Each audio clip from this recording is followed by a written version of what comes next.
klik lonceng dan subscribe supaya video saya selanjutnya teman-teman tidak ketinggalan. Terima kasih, langsung saja. Check it out.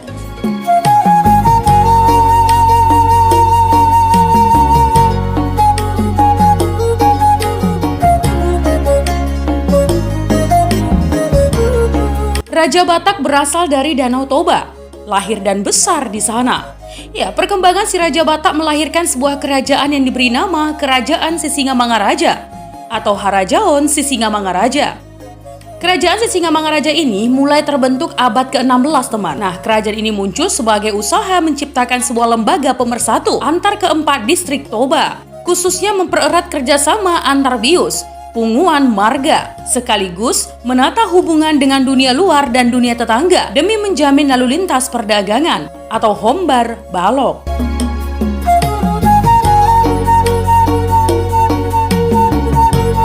Teman, pada tanggal 17 Juni 1907, pasukan Belanda mengepung desa Sionom Hudon, yaitu desa tempat kerajaan Sisingamangaraja berdiri. Raja Sisingamangaraja 12 berusaha melawan pasukan Belanda bersama pasukannya, termasuk anak-anaknya yaitu Putri Lopian. Ya teman, Lopian putri dari Sisingamangaraja 12 yang dengan gagah berani turut bertempur hingga titik darah penghabisan bersama ayahnya tersebut. Lopian lahir di Piaraja Dairi desa Sionom Hudon. Ia merupakan anak ketiga Sisingamangaraja dan satu-satunya anak perempuan. Kedua abangnya bernama Patuan Nagari dan Patuan Anggi.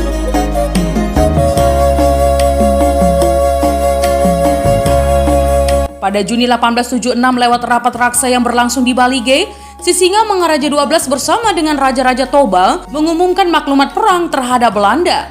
Sisingamangaraja pun memberikan pilihan kepada para anggota keluarganya apakah mengungsi atau ikut berperang melawan Belanda. Nah teman, Lopian saat itu berusia 17 tahun teman.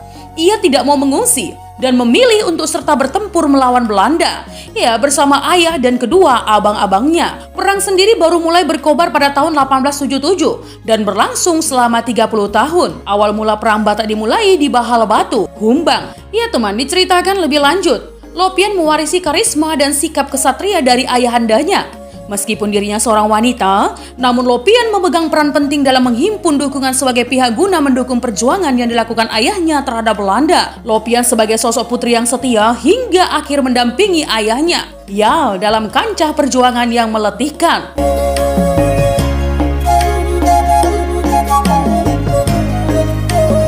Kendati sebelum kematiannya, Sisingamangaraja 12 telah memerintahkan seluruh keluarganya mencari tempat perlindungan yang aman. Tapi Lopian bersikeras ingin mendampingi ayahnya. Itu sebabnya teman, selama detik-detik perburuan Belanda terhadap Sisingamangaraja 12, Lopian ikut bergerilya mendampingi dan ikut melakukan perlawanan.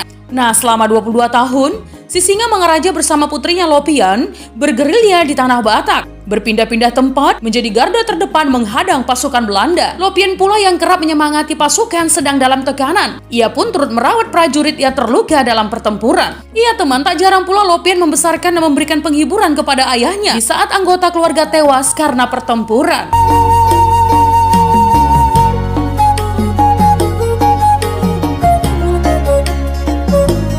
Nah teman, di saat pasukan Sisingamangaraja 12 tidak bertempur, Lopian memberikan pembinaan pertanian ataupun pendidikan. Kegigihan dan keuletan Lopian itu menimbulkan kesetiaan dan dukungan untuk berjuang melawan Belanda.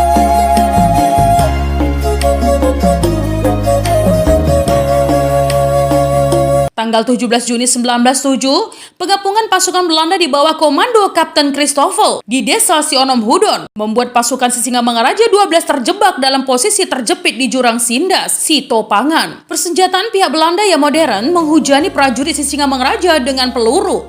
Dua putra Sisingamangaraja 12 yakni Patuan Anggi dan Patuan Nagari tewas tertembak.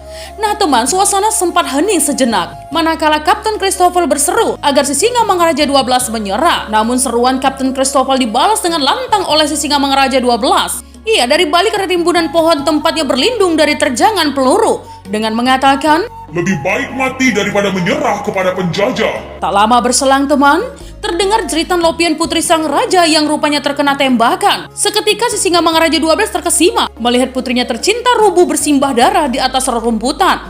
Dengan pisau gajah dompa terhunus di tangan, Singa Mangaraja 12 mendekati Lopian dengan langkah lemas dan duka mendalam. Raja Bakara tersebut langsung memangku jasad putrinya yang bersimbah darah. Nah teman, hal itu diungkapkan oleh Raja Sabidan, salah satu putra Singa Mangaraja 12 yang turut dalam pertempuran tersebut kepada penyair Sitor Situmorang.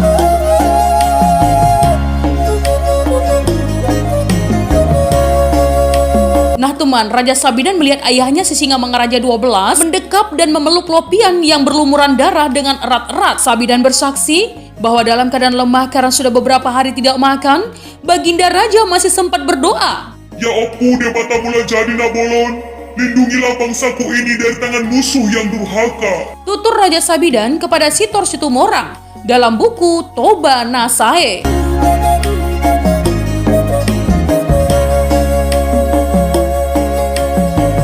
Nah teman, dalam keadaan Singa Mangaraja bersimbah darah itu, muncullah serdadu Marsosea Belanda yang langsung melepaskan tembakan tepat menembus jantung Singa Mangaraja 12. Sambil menatap wajah Marsosea menembaknya, sebelum tewas Singa Mangaraja 12 mengucapkan kalimat, "Au, Singa Mangaraja." Ia gugur dalam usia 59 tahun.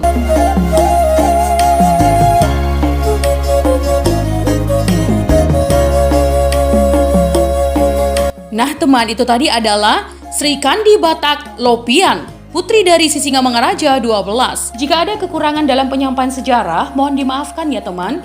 Untuk kritik dan saran yang membangun, langsung saja tinggalkan di kolom komentar.